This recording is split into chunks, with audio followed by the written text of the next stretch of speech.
launching into the Flash discussion, Michael, I realize we have double duty because we have to talk about 2 episodes, but perhaps we should give like our like a brief rundown that is the Frost funeral, which again, 70% of the episode was good. The other 30% I could have done without. Yeah. This Frost storyline has been a divisive for me because I don't think they needed to kill that character off when there was other characters they could have killed off. No, I'm joking. But I just feel like it wasn't necessary. What they've done with it has been fine. It's been, like you said, 70% solid. The funeral episode was quite touching, and the Caitlin stuff was great. The surprising relation or friendship between Iris and Caitlin's mom was wonderful. I didn't mind that they split it all into acts so you could see how each one of them were grieving, but the Chester and Allegra falling out over sandwiches or whatever, I was just saying, this is not necessary. Sandwiches? Yeah. Yes. Yeah. You don't have to elaborate. It's just two people basically trying to say that they were conflicted over silly things, and it was really about their feelings for each other. And I was like, no, we don't need to do this in a funeral episode. That didn't do it for me. But what they've done with the story has been fine. I just don't think the story needed to happen. But yes, I will say each episode has been quite impressive. But if I'm honest, I'm more excited to talk about this week's episode. But before that, what have you thought of these last couple of Frost episodes? I thought this is going to be a point that's also made in when we talk about the next episode, the one that just premiered. They did a lot of showing and did a lot of telling instead of showing. So we were told a lot about the things that Frost has done and what she brought to people's lives. And like, she's been on for a really long time. And the things that y'all mentioned were things that we did not actually see on screen. But the Jesse L. Martin, Grant Gustin, Candace Patton, Danielle Panabaker. I'm sorry, I don't know the actress who plays Caitlin and Frost's mom. Susan Walters. They were all fantastic. Just truly gave in every scene that they had when it came to Frost. I really like the dynamics that they established. Even the new ones, like you mentioned with Iris and Caitlin's mom. I really enjoyed those aspects of the episode. If you cut out the Chester and Allegra part and let Mark actually talk to Barry, then it would have been 100% great episode of the season. Probably would have been number 3 for me if you had cut those parts out. But hopping over to the next episode, when I say that they're stuck on telling and not showing, like it's like things like when they say Allegra does well in the field, Barry, you should let Allegra handle this, and let her and Chester handle this. And I was like, we saw her once in the field. Or like when Barry is talking to please, what is this? Joe. when Barry is talking to Joe, and he talks about how Iris is the reason why he started playing D&D, because she told him to give it a chance. I was like, I'm sorry, you didn't let Candace Patton sit at the D&D table so that we could see her go on a fantastical adventure? She would have ate that. But like, if I remove, my Iris Stan hat and like just say that Iris is off doing a story and that's why she's not here, this is one of the best episodes that they've done, not even only for this season, but in general on The Flash. And as far as speaking in the context of this season, because they let Barry be the center of the story, it made the episode. Barry and Joe be the centers of the story. It really, really made the episode. In fact, Michael, I really want to hear what you have to say about Barry's arc, considering it was such a good arc for 45 minutes. It was. And to give Reed a bit of context, the episode was called The Curious Case of Bartholomew Allen, and he got blasted with a ray that basically made him start to age at an accelerated rate, and which means the more he used his speed, the more he'd used his powers, he started aging dramatically. And on paper, you're like, we're in the middle of funeral storyline, someone's dying of time sickness. Like, do we really need to do this? But if you take the episode out of context, it was one of the best episodes The Flash has produced in years.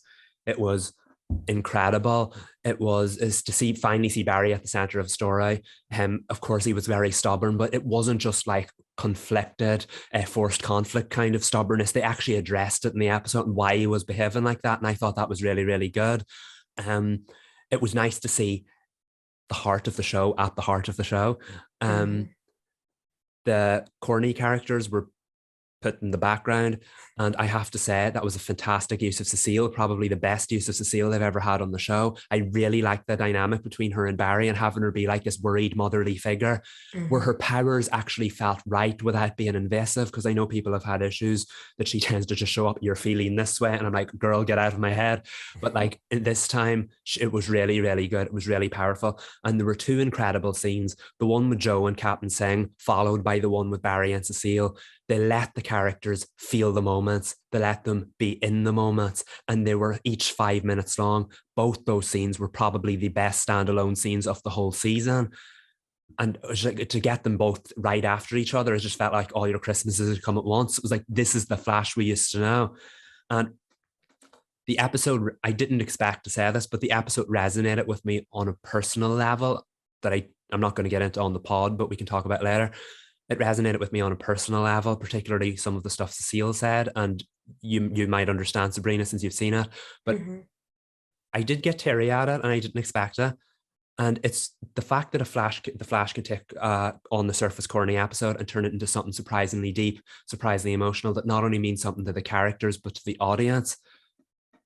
That did it for me. I don't know whether that says that, I don't know whether my connection to it makes me a little bit biased or whatnot, but it felt like the Flash of old. It felt like the Flash of season 1. And it's been a long, long time since I've been able to say that.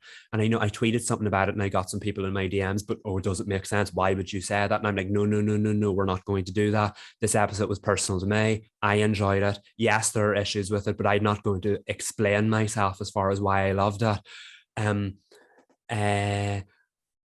Yes, out of context, it works beautifully. In context, it's a mess, because why would Barry and Joe be playing D&D when Iris is trapped in the still force? They should have sent the poor woman on a business trip or an all expenses paid trip to a resort somewhere and let her have the better time of her life so that her family could be happy knowing she was safe.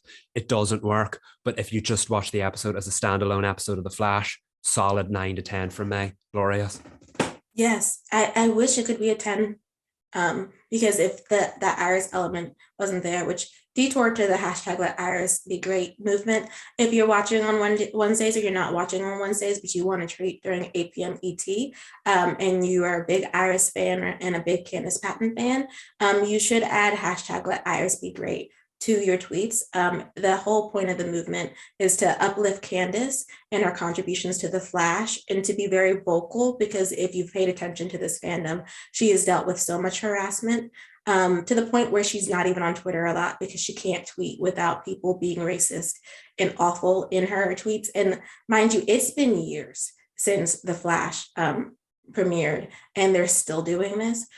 So while she's not around on Twitter a lot, we still want, like, if she's ever on, for her to be able to see how much joy and she's brought to people's lives as Iris, and that she does have a fan base that cares a lot about her, which is why I wish we didn't have to say, out of context, the episode really works. But to go back to your point, Michael, about whether or not you'd be biased, I wouldn't say so, because what this episode did really well is it took a moment, it took beats to have real honest conversations about what it's like getting older, what it's like in different periods of your journey in life, and what that means for the people who love you.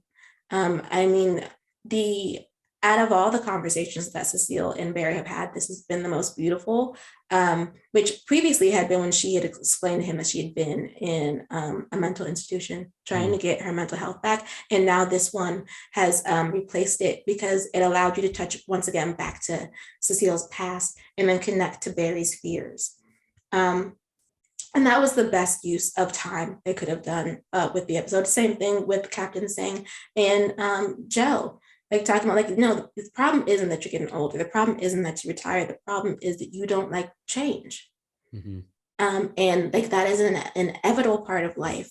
And if you don't allow change in, how are you supposed to grow? And he was like, you know what? After stubbornness, which apparently is a trait that Barry got from him, um, he wound up looking like Gandalf at the D&D table, and you could tell Jesse L. Martin loved that. In fact, he broke character because saying "You shall not pass."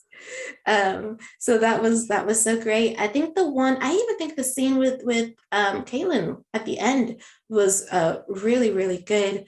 My one qualm, my one issue with it was when she went, "What if you could get your mom and dad back?" And I was like, did we just completely delete season 3 from our minds? Because My man tried to do that and then messed up the timeline. I know, like, and you yelled at him for it.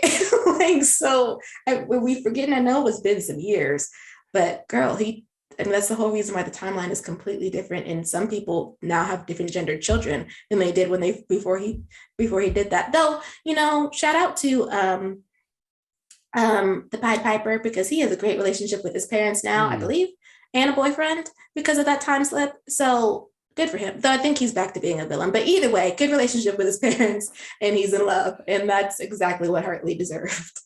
Is right. Like the only good thing from the timeline change. Yes. But all in all, The Flash season 8, I guess it's going to be one of the most conflicting seasons, because it's not that there hasn't been great writing. It's that you have to continuously take it out of context in order to be like, this is the best episode, or this is like number 3, or yeah. But